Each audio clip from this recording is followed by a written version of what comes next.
The Korean miracle extends exactly as far as the armies of free nations advanced in 1953, 25 miles to the north.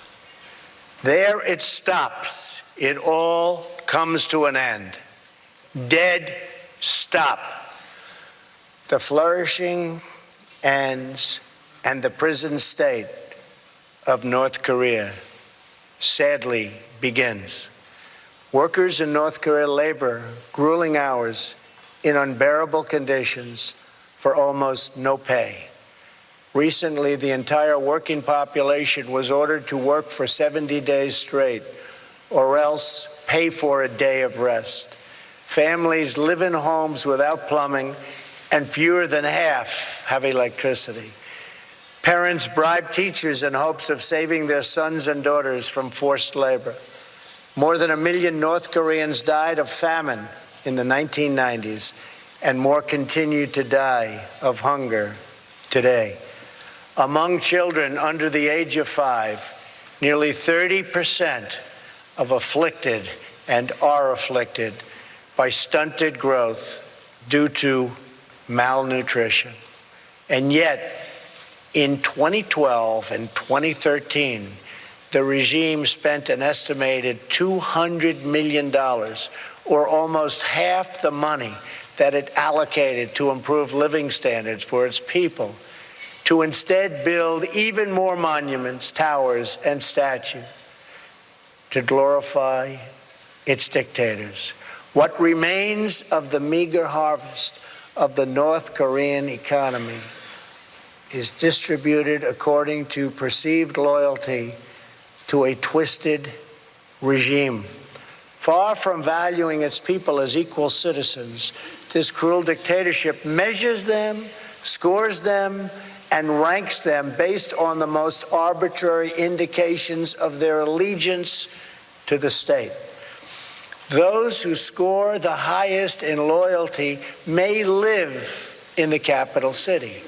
Those who score the lowest starve. A small infraction by one citizen, such as accidentally staining a picture of the tyrant printed in a discarded newspaper, can wreck the social credit rank of his entire family for many decades. An estimated 100,000 North Koreans suffer in gulags, toiling in forced labor, and enduring torture, starvation, rape, and murder on a constant basis. In one known instance, a 9-year-old boy was imprisoned for 10 years because his grandfather was accused of treason. In another, a student was beaten in school for forgetting a single detail about the life of Kim Jong-un. Soldiers have kidnapped foreigners and forced them to work as language tutors for North Korean spies. In the part of Korea that was a stronghold for Christianity before the war, Christians and other people of faith who were found praying or holding a religious book of any kind are now detained, tortured, and in many cases, even executed. North Korean women are forced to abort babies that are considered ethnically inferior. And if these babies are born, the newborns are murdered. One woman's baby, born to a Chinese father, was taken away in a bucket. The guard said it did not deserve to live because it was impure. So why would China feel an obligation to help North Korea? The horror of life in North Korea is so complete that citizens pay bribes to government officials to have themselves exported aboard as slaves. They would rather be slaves than live in North Korea. To attempt to flee is a crime punishable by death. One person who escaped remarked, "When I think about it now, I was not a human being. I was more like an animal. Only after leaving North Korea did I realize what life was supposed to be.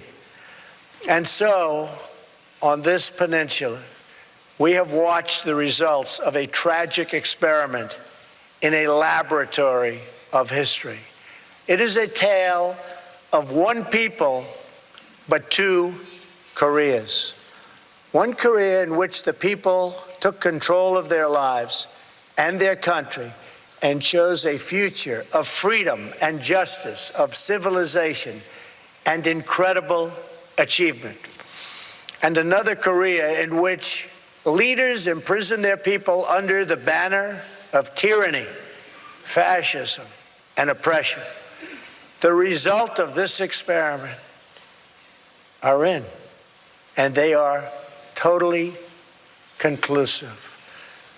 When the Korean War began in 1950, the two Koreas were approximately equal in GDP per capita. But by the 1990s, South Korea's wealth had surpassed North Korea's by more than 10 times. And today, the South's economy is over 40 times larger. So you started the same a short while ago, and now you're 40 times larger. You're doing something right. Considering the misery wrought by the North Korean dictatorship, it is no surprise that it has been forced to take increasingly desperate measures to prevent its people from understanding this brutal contrast. Because the regime fears the truth above all else, it forbids virtually all contact with the outside world. Not just my speech today, but even the most commonplace facts of South Korean life are forbidden knowledge to the North Korean people. Western and South Korean music is banned. Possession of foreign media is a crime, punishable by death. Citizens spy on fellow citizens. Their homes are subject to search at any time, and their every action is subject to surveillance. In place of a vibrant society, the people of North Korea are bombarded by state propaganda practically every waking hour of the day. North Korea is a country ruled as a cult. At the center of this military cult is a deranged belief in the leader's destiny to rule as parent protector over a conquered Korean peninsula and an enslaved Korean people. The more successful South Korea becomes, the more decisively you discredit the dark fantasy at the heart of the Kim regime. In this way, the very existence of a thriving South Korean republic threatens the very survival of the North Korean dictatorship. This city and this assembly are living proof that a free and independent Korea not only can, but does stand strong, sovereign, and proud among the nations of the world.